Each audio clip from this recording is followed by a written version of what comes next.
Alrighty. This is Ian from Ian's Grave Interest in Cece, and we are out today at the Mound Roselawn Cemetery. And it's connected in such a way, but in itself completely different. Almost sounds like a riddle. But to give you a little pan across here, it's like in the mid-30s out today in Charleston, Illinois. This place is huge. I've been here numerous times. I got a bunch of family buried out here. Lots of veterans I've come across just a little bit amount of time I've been here. And I wanted to do a video, but it was really windy like a few minutes ago. So try to do one while there's no interference. I'll say a little interference because I just got a little gust, but I'll try to do the old camera close to the mouth. Not camera so much as a phone close to the mouth. Camera close to the mouth. That's a whole other video. But there's also just a lot of interesting graves out here.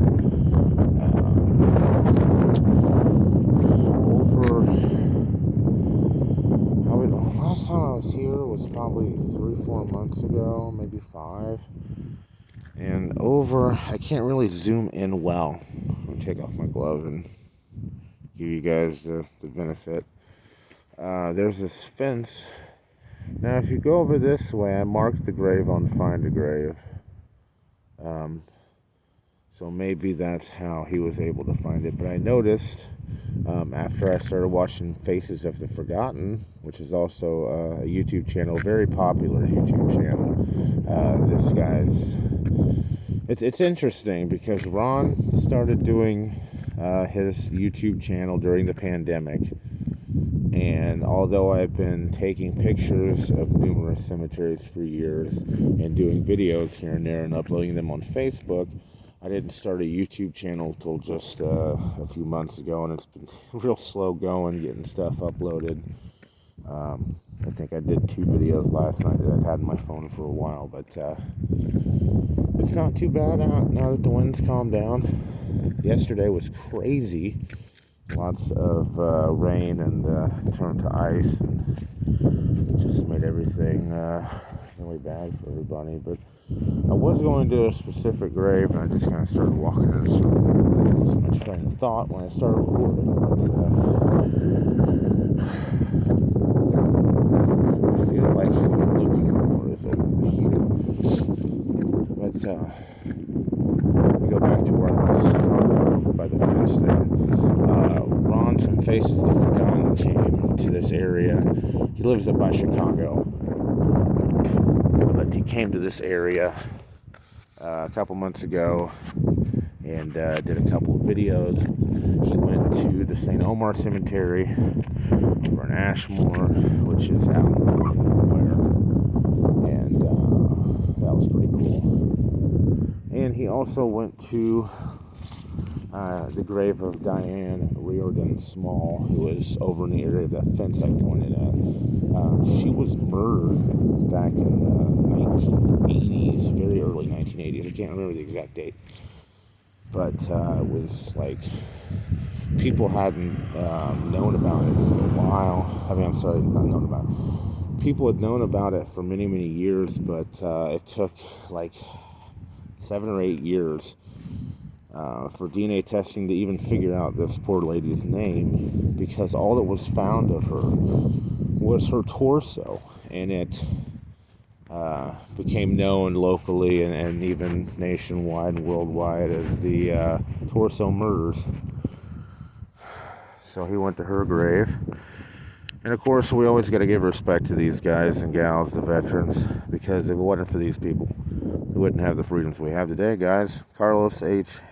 Hanley, Illinois Tech 5 3726 Quartermaster Truck Company, World War II, February 21st, 1918, January 10th, 1961. I try not to flub up these because sometimes with the abbreviations and being in the Army, they can get kind of confusing. But I try to keep these relatively easy to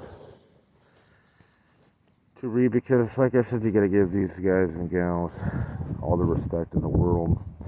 Especially come across some who were killed in action. I see a lot from World War II or Wilford's 9. But lots of respect to these guys and gals. I didn't find that grave I was looking for, but I'm just going to keep bebopping because I'm still trying to find some relatives on that side of the family. Of course, Greg is starting to sink, and it's just really muddy out. Here, what he spends. Whoa, 2. And of course, I go to a lot of smaller cemeteries, like out in the boondocks, as I call it, near my house, and it's kind of got all those. But I was very surprised to find out near my house that not only is there a veteran from the Civil War buried, but in the same cemetery, there's a veteran from the War of 1812 and the Spanish-American War. 3 different people, all the same cemetery, and believe it or not, they're all related. So it's very interesting. I'm surprised those little stones have held up that long, since 74, and what did the other one say, 1962? I'm surprised the lawnmower hasn't taken those out yet. Here's some Coxes, which would be my, not necessarily about these, but the Cox family would be my grandmother's side, on my mom's side.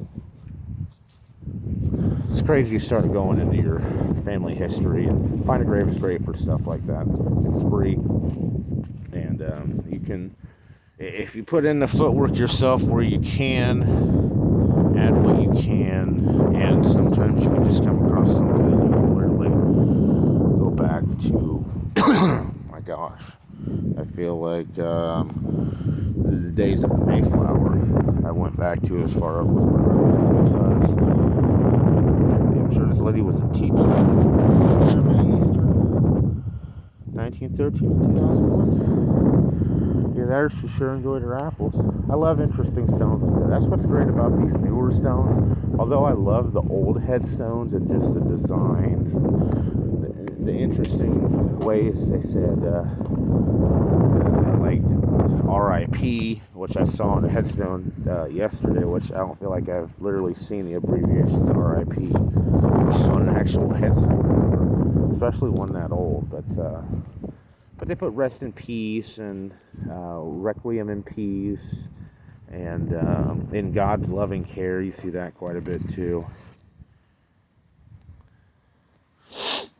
Oh my goodness. But I'm running on kind of low batteries, and even though I'm working with my old cell phone as well, I don't want to, it was the chief of police. Cottonwood, police retire. I don't even know where to go. Arizona. Let's say, answer my question right there. Keep out Spence.